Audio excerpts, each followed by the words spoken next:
My name is Catherine Chacha. I'm a nurse by profession, and I'm very passionate on GBV and anti-FGM advocacy. They say it's the most humble, noble profession, and my choice to go into nursing is growing up in a community where you realize there are a lot of issues affecting the women, the girls, especially on matters on early marriage, FGM, and gender-based violence. That passion of bringing it out in a nursing perspective. So to me, it's something from when I was growing up. Probably from around secondary school, I was looking into it like what more can I do to impact my community in terms of ensuring quality of care, community engagement, and making people realize on talking from the pot itself, like how do you do interventions when you understand exactly what happens and what can be done in ensuring quality of care and service to humanity and the community as large. Okay.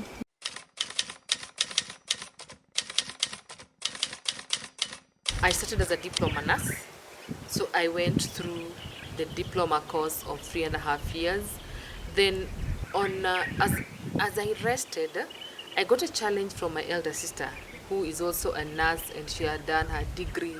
She had gone further to do her masters, and the key question was, the only way you can develop yourself is to have an upward growth. So I really got challenged in terms of what else can I add in what I'm doing. Then I went for my BSN nursing, and currently I'm finalizing my master's in field epidemiology. So to me, it's just a perfect way of growth of nursing from different level, from one level to another, and then growth of my skills in terms of nursing management and community management as a whole. I'll go backward because one, I've worked so much at the community level. So I got the passion of listening to one-on-one with patients and clients with what they were undergoing from the grassroots way. So my typical day being at the community level, that was being a nurse at the health center level, was getting to hear stories of clients who are undergoing a lot of things, can't speak up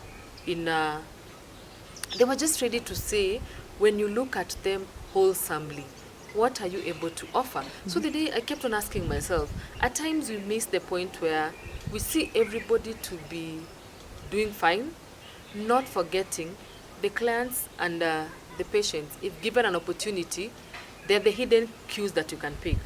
So I said when I was starting that I do a lot of advocacy on gender-based violence, and this is what brought the passion and asking myself where people are undergoing violence in their homes. But these are the unspoken cases that usually come up. So other than being now at another level of looking at things in terms of policy development, in terms of instead of teaching or maybe mentoring, I look at it having undergone all levels of care, working in the community, having that perception. So right now, even if I'm looking at things on the policy level, what is the policy available for this? What are the guidelines speaking? I try to relate them to me working as a nurse in the community. Can we put them together? As they usually say in Kiswahili, vitu kwa ground is different. So are we able to bring out this vitu kwa ground is different in the policy statements, just like understanding people at all levels and putting up things that are workable for nurses, midwives, for the community in all levels of care, from the level 1 of care, that is the community, up to the highest level where you're coming up with making guidelines and policies, but now relating to how do they work together to improve the quality of care and quality of services to these, call them customers, or the people who really need this. Yes. I usually love to say that one big thing I have noted about myself, I'm a risk taker. I love call it, because now being a GBV warrior, there's a component of saying that I am a voice for the voiceless. And if you want to be a voice for the voiceless, you have to take high risks, especially in GBV, because you'll get a lot of commotion with people, because these are conversations that people really don't want to speak about so much. Yes. So being a risk taker and hitting it as it is, just calling it as it is, and fighting for those who cannot really speak up and say what they feel is really affecting them, but they're using your voice to echo what they feel should be done to them. One, you have to understand how, one, at times, I will say a lot of things are coming out.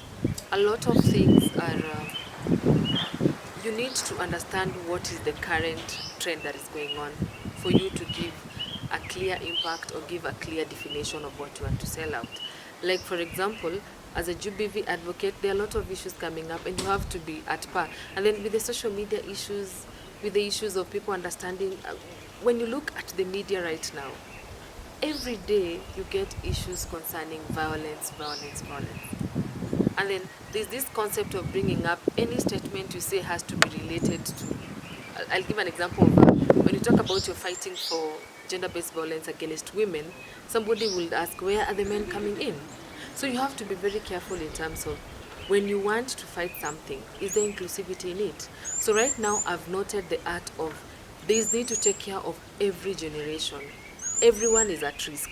It does not choose. So anytime I want to bring out a statement on trying to end violence, I ask myself, who are these affected? Who is the self? Who is the me at the center? When you look at the ecological model, there's somebody at the center, that self. So who is this self? So speaking up to everyone, one, understanding what is new, understanding the key areas of interventions that work well at different areas, and then understanding now as a nurse, where do I come in to help or ensure that these interventions that have been proven to work are able to work at different areas. To me, that's what I feel is very, very key in terms of counteracting the different challenges that are there.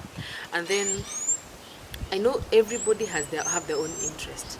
I usually tell nurses, somebody will ask me, Catherine, why are you passionate on this level, not the other one? But I usually say it's also good to appreciate that in nursing, there's a lot to be done, but you can never be a jack of all trades.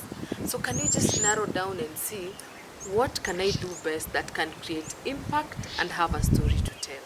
So to me, that's a very perfect way of seeing. If I want to do something, for example, on cancer of the cervix, prevention interventions, how best can I do it? So I do it like, what legacy do you leave for people to always remember and for people to always say that this was done and so was able to do it. And when anybody mentions my name in a room, people will relate. This is where she does a lot on it, and this is where she's so passionate about it. One, I tell people, what you love, do it to your best. I have seen nowadays we have nurse lawyers who have got into the path of, other than being nurses, they're lawyers.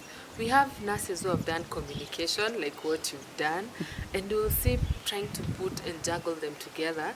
It's just a matter of understanding, what do I have to do? I'm doing epidemiology, so that brings again another difference part on not the specific line of nursing. So I'll say there are very different many career pathways that nurses can take. There are nurses in managerial, and they've done just management in terms other than nursing management. There are nurses in business. So it's just that if you love something, the path that you choose to take, can you do it to your level best and leave an impact out of it? So I'll say nurses have an avenue to do a lot. But now, can we just try and see if I'm picking on something, am I able to specialize on what I'm picking on? Okay. I love the theme for this year, International Nurses Week. One, our nurses are our future. And as you all know, around 70% of the healthcare professionals, nurses account to around 70%. So if we are able to, I envisioned a united nursing workforce where we speak one language. We try and work on, if you're putting up interventions, does everybody understand where we are coming from? We saw it during COVID. A lot happened. It brought a lot of people together.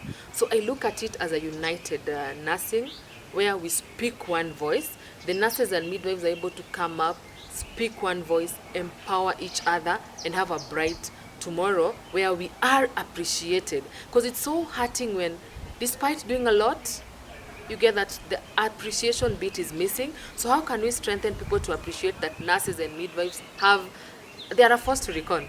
That one we can never go against it. So one united nurses is what I look at it and appreciate and pray that this is what is going to be, not only in Kenya but for the whole world.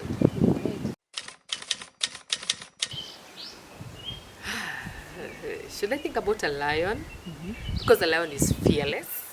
So as I started saying, what I love doing is you hit at it as it comes. So even nurses, we just need to be fearless. Speak up when you need to speak up, speak facts, and fight for what is ours.